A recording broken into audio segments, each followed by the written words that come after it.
ಬಾಬುತಿನ ಸೂಚನೆ ಕೊಟ್ಟದ್ದು ಯಾರು? ಅವರು ಮಂಡೆ ನೋಡಿಬೇಕು ಮತ್ತೆ.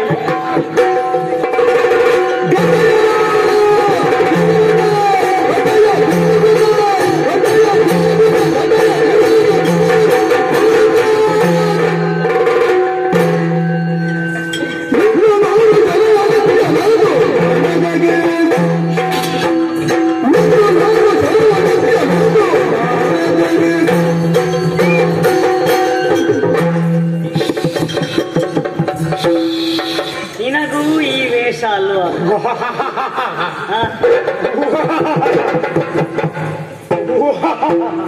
ಏನು ಮಾತಾಡ ಸ್ವಲ್ಪ ಉಸಿರು ಬಿಟ್ಕೊಳ್ತೇನೆ. ನೀನಾಗಿಯೇ ಬಂದದ್ದ ಅಲ್ಲ, ನಿನ್ನವರ ದೂಡಿ ನಿನ್ನನ್ನು ಕಳುಹಿಸಿದ್ದ ಅದು ಅಲ್ವಾ? ಅದಿರಲಿ, ರಣಕ್ಷೇತ್ರದಲ್ಲಿ ಬೇರೆ ನಗಾರಿಯ ಸದ್ದನ್ನು ಕೇಳಿದವ ನಾನು. ಯಾವನೋ ಓರ್ವಾತ ಅತಿರಥನು ಷಢೂರಥನು ಪರಾಕ್ರಮಿಯವ ನನ್ನ ಮುಂಭಾಗಕ್ಕೆ ಬರ್ತಾನೆನ್ನುವ ಹಾಗೆ ಭಾವಿಸಿದವ ನಾನು. ಆದ್ರೆ ಬಂದವ ನೀನ. ಈ ವರ್ಣನೆ ಮಾಡಿದ್ರೆ ನೋಡಿದ್ರೆ ಮರ ಎಲ್ಲೇ ತಗೊಂಡು ಅಟ್ಟಕ್ಕೆ ಹಿಡಿದಿ ಅಂತ ಮಾಡಿದೆ. ಹಾಗಲ್ಲ, ಮತ್ತೆ ನಿನ್ನ ಬರೋಣಕ್ಕೆ ಅಂತದ್ದೆಲ್ಲ ಸಾಧನ ಬೇಕಾ? ಕೇವಲ ಶಂಕ ಜಾಗಟೆ ಒಂದು 4 ಜನ ಇರ್ತಿದ್ರೆ ಸಾಕಾಗ್ತಿದೆ. ಅದು ಕೊನೆಗೆ ಯಾರಿಗೆ ಅಂತ ನೋಡುವ. ಈಗಲ್ಲ ಪಾಪಿ ಏನ ಬಂದವ ಯಾರು ಅಂತ ತಿಳ್ಕೊಂಡೆ? ಯಾರು? ದುಷ್ಟ ಶಾಸನವನ್ನು ಬರೆದಂತಹ. ಹೇಗೆ? ದುಶಾಸನ.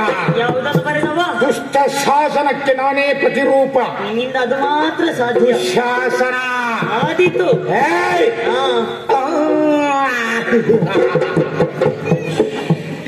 ಎಂತಾದ್ರು ಮಾಡ್ಬೇಕಲ್ಲ? ಎಂತದ್ದು ಮಾಡುದು?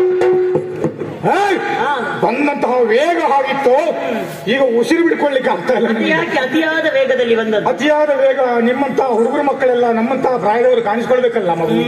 ಹಾಗಾಗಿ ಮಗು ನಮ್ಮ ಮುಂದೆ ಕಷ್ಟ ಬರ್ಬೇಕು ಅಂತ ಗೊತ್ತಾಯ್ತು. ಬೇಕು ಕೆಲವೊಂದು ಇಂಥದ್ದೆಲ್ಲ ಕಟ್ಟಿಕೊಂಡಾಗ ಕಷ್ಟ ಪಡ್ಲೇಬೇಕಾಗ. ಇವಾಗಾದ್ರೂ ಗೊತ್ತಾಯ್ತಲ್ಲ ಕಟ್ಟಿಕೊಳ್ಳುವವರ ಪರಿಸ್ಥಿತಿ ಏನು ಅಂತ ಗೊತ್ತಿದೆ. ಅದಕ್ಕಾಗಿ ಆನೆ ಬರದ ಕಡೆ ನಾವು ಮುಂದಾಗ್ಲಿಲ್ಲ, ಇದೇ ಸಾಕಂತ ಮುಂದುವರೆದದ್ದು ನಾವು.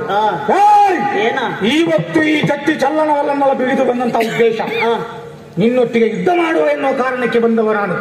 ಆದ್ರೆ ಏನು ಮಾಡುವ? ಇಲ್ಲಿ ಬಂದು ನಿನ್ನ ಮುಖಾರವಿಂದವನ್ನೆಲ್ಲ ನೋಡಿದಾಗ ಯಾಕೋ ಬೇಡ ಬೇಡ ಬೇಡ ಅಂತ ಅನಿಸ್ತಾ ಉಂಟು. ಸೋಲು ಕಣ್ಣ ಮುಂದೆ ಬರುದಲ್ಲ ಮಗು, ಪಾಪದ ಪ್ರಜ್ಞೆ ಕಾಣ್ತಾ ಉಂಟು. ನನ್ನಿಂದ ಒಂದು ಶಿಶು ಹತ್ಯಾ ದೋಷ ಬರುವುದು ಬೇಡ. ಹೇಗೆ ಶಿಶು ಹತ್ಯಾ ದೋಷ ಬರುವುದು ಬೇಡ ಅಂತ ಸುಮ್ಮನಿದ್ದೇನೆ. ನೋಡು, ಪಾಪದ ಪಶು ನೀನು, ಸಣ್ಣ ಮಗು. ಓ ಕಂದಮ್ಮ, ಮಕ್ಕಳು ಮಾಡುವುದನ್ನೇ ಮಾಡಬೇಕು. ಅದಕ್ಕಿಂತ ಹೆಚ್ಚಿಗೆ ಏನು ಮಾಡ್ಲಿಕ್ಕೆ ಹೋಗಬಾರ್ದು. ನೀನು ಮಾಡಬೇಕಾದಂತ ಕರ್ತವ್ಯ ಏನು? ಸಣ್ಣ ಮಕ್ಕಳೊಟ್ಟಿಗೆ ಕೋಲು ಚೆಂಡು, ಚಿನಿ ಬುಗುರಿಯೋ, ಇಂತಾದ ಕುಟ್ಟಿದೊನ್ನೆಯೋ, ಇಂತಾದ ಆಟಗಳನ್ನು ಆಡ್ತಾ ಆ ಕಡೆ ಬಿದ್ದಿರ್ತಾನೆ. ಯಾವುದು ಅದು ಹಾಗೆ ಅದೊಂದು ಉದ್ದ ಕೋಲು, ಅದರದ್ದು ಗಿಡ್ಡ ಕೋಲು, ಒಂದು ತೂತು ಮಾಡುದು, ಕುಟ್ಟಿಯನ್ನು ಅಡ್ಡ ಇರೋದು, ಉದ್ದ ಕೋಲಲ್ಲಿ ಹಾರಿಸುದು, ಕುಟ್ಟಿದೊನ್ನೆ. ಕೆಲವೆಲ್ಲ ಗೊತ್ತಿಲ್ಲ ಮಗ, ನಮ್ಮ ಹತ್ರ ಕೇಳು. ನಾವು ಆಡ್ದಿದ್ದು ಕುಟ್ಟಿದೊನ್ನೆ. ಹೌದದು ಹೌದು. ಎಷ್ಟಾದ್ರೂ ನಾವು ದುಶ್ಯಾಸನ ಬಾಲ್ಯದಲ್ಲಿ ನಮ್ಮದಾದಂತ ಆ ಕ್ರೀಡೆಗಳು ಒಂದ ಎರಡ ಹೇಳಿ ಸುಖ ಇಲ್ಲ, ದಿವಸಕ್ಕೊಂದೊಂದು ಆಟಗಳನ್ನು ಆಡುವವರು. ಹಾಗಾಗಿ ಮಕ್ಕಳಾದಂತಹ ನೀನು ಈಗ ಆಟ ಆಡ್ಕೊಂಡು ಸುಮ್ಮನೆ ಹೋಗುದು ಲೇಸು.